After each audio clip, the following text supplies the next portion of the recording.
You are listening to part 2 of episode 24 of the Psychotherapist Podcast. In this part of the psychotherapy session, Dr. Bob and I continue our clinical review of Malcolm's overall issues, the mental health, the physical health, the substance abuses, the complete lack of social life, all of it, all my shortcomings will come out in this part, so you guys should enjoy that. I share a lovely story about why you are better off being a lazy bum who does nothing for no one if you happen to be someone who's terrible at helping people. We discussed that and much more on this episode of The Psychotherapist Podcast.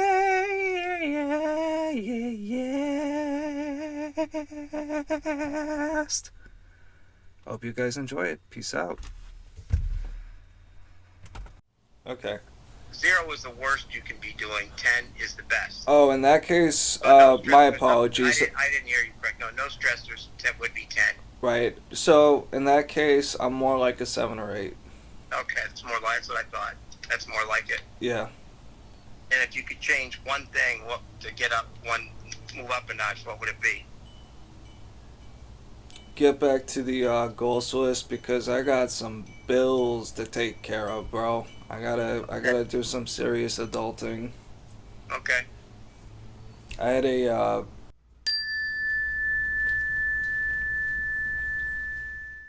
Why is it so high? 'cause it was a fancy scan that,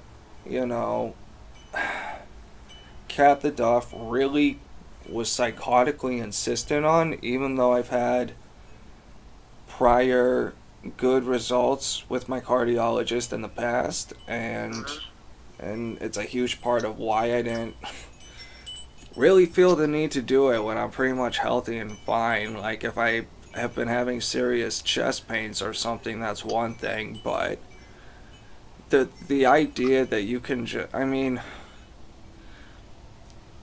this is kind of just one of the big problems with people and that are trying to help but are bad at it. Yes. Like, I'll give you an easy example. One time, I get home from work and I'm about to dig into some pizza, and Kat the Dog says, "Oh, I need you to do something. I'll run into an errand or whatever." And I'm mad, but I say okay. And she says, "I'll put on the oven for you and heat up the pizza." And I said, "Oh, that's great. That's very nice of you. Thank you."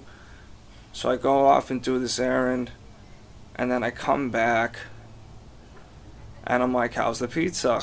And she's like, she's just staring at the TV, eyes glazed over, and just says, "Oh, I think it's burning," and doesn't fucking react. And I'm like, "Oh, thank you. You're so helpful for burning my pizza." I thought that's what you were gonna say. You came Oh, back yeah. and it was burned. Yeah. So it's like, you can't. You really gotta actually be conscientious. Because if you make some gesture that you half-ass and don't put any thought into, you can end up doing more harm than if you had done nothing at all. Yes. And Yeah. so with insisting on these expensive scans and stuff, that's kind of like what I'm getting at. And it doesn't come from a place of malevolence, but it's still a problem. And luckily, Let's think through it though a little bit better next time, huh? So, because this is a scan, I take it that was not. Wow. yeah.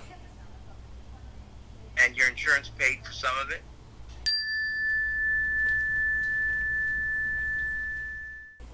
So that was an expensive scan. The good news is that my doctor said it's probably something I can do more like every 5 years than every 2 years.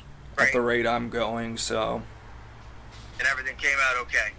Yeah, I was totally fine. Perfect. Okay, that's the good news. So health-wise, let's just gloss over that. You're doing okay health-wise. Do you Can we talk about the smoking cessation, if any? Yeah. So, I've been fairly good on staying on 2 or 3 cigarettes a day. Okay. This week I've been smoking a lot of marijuana, and Okay. and I'm like aware of that, and haven't been getting to, because as I said before, this is almost like my vacation week, because I don't even know if I'm ever gonna actually get a real vacation all year. You know what I mean? Yes. So even just having a week to just kind of depressurize and, I don't know, just be a lazy bum, I guess, for a week is kind of nice, but it's not something I plan to take any further than that, because then it'll Right. be a real problem. But, like I said before, there's all these other little things. Like, I've stepped off my Wim Hof, like showering. Like, I can do like 10 minutes now. I'm becoming the ice man. I'm becoming one with the ice, Bob. So you can do 10 minutes in an ice cold shower? Pretty much, yeah. It's pretty remarkable. Yeah. Because there was for a long time, because I've been doing it for months now, and last night when I did it, because I've been accelerating the rate at which I blast the cold, ness, because Mm-hmm. there's like that very, very most extreme level where what I like to call Navy SEAL torture level. Yes. And I have been getting to that quicker and quicker, and last night I got to that level for like minutes, and I was like, man, I feel like this winter's gonna be a fucking breeze. Okay. We'll see, but Do you think it says, what does it say about your personality that we talked about the breath work initially in terms of meditation, and you've expanded that after reading about some other types of breath work, and you've chosen one of the more difficult ones. So instead of going with something a little easier and building up to Wim Hof, you went with a hard one. You took the Navy SEAL program. well, So I would disagree with that, because I have been building up this tolerance for months and months and months. okay. Because if I were to do last night, if I were to try that, if the Malcolm from, let's just say, even a month, 2, 3, definitely 4, would not last 30 seconds in that.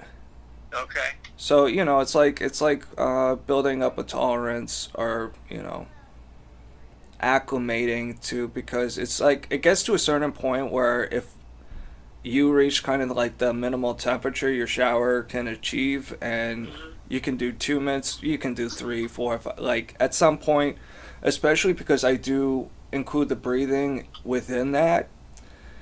So I'm doing like the breath holds and the whole thing, as well during that, and that actually I think helps, for whatever reason, kind of acclimate.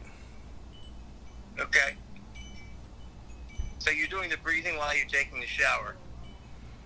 Yeah, I sometimes do the breathing in the morning, but not often enough, in my opinion. Okay, so I'm putting this, I'll put as part of your assessment here. This is one of the positive things you're doing for yourself in the area of breath work. Are you doing meditation as well?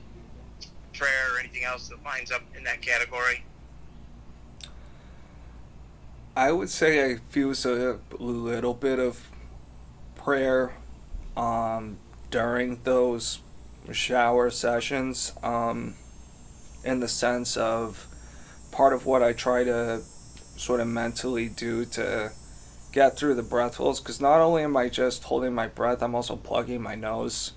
Right. You know what I mean? So that's like a huge deal, because even if you're really consciously not trying to breathe through your nose, there's still some like air getting in, because if you do Yep. it unplugged, you can hold it for a lot longer. But yeah, so I do that, and I have my phone set up in the corner so I can do the timing and all that stuff. So, And and how about the meditation? not nearly enough. But just to finish my thought on the prayer thing, like during those Okay. Wim Hof, whatever things, I when I'm like trying to get through the breath hold, sometimes I'll try to mentally do a lot of like expressions of gratitude, Okay. whatever that means to me in the moment. Yes.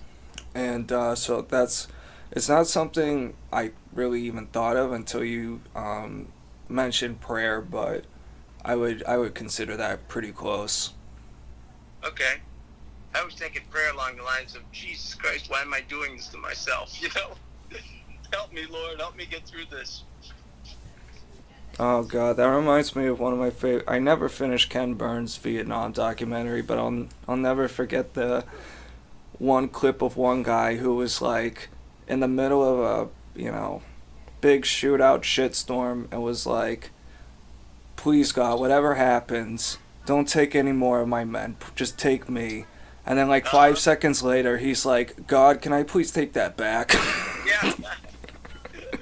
Yeah. Yeah. You know, but Okay. so So I'm setting the boundaries here. So I'm keeping us within our lines here. So basically, the breath work, that's very positive. Health, your scan came out great. And tell me about the smoking, basically. I mean, like I already mentioned, like 2 or 3 cigarettes a day, and just a lot of weed this week. But I'm gonna be cutting back on that pretty soon. I got the wedding coming up and shit, so. Okay, with the smoking, we would call what you're doing a harm reduction. And that's very hard for people to stick with, but you've been able to do it? Yeah, I would say I've been consistent on that. I've also been just doing harm reduction for my fucking coffees because I'm sure if you get a fucking caramel and cream cold brew, a large one every single morning, that's just a lot of sweetness and shit that you don't need. Right, and also it's also a trigger to have a cigarette too.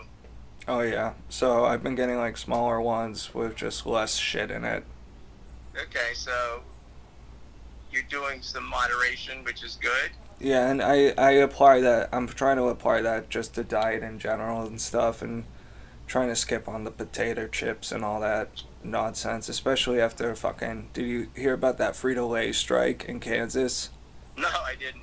It is nuts, but we'll just save that for another day. Well, can you tell me just a little tidbit about it? Um, it's this Frito-Lay's chip factory in Kansas where these people have been, these workers have been doing these quote unquote suicide shifts where they end up working 84 hours a week, 7 days a week. They go in being told they're, doing an 8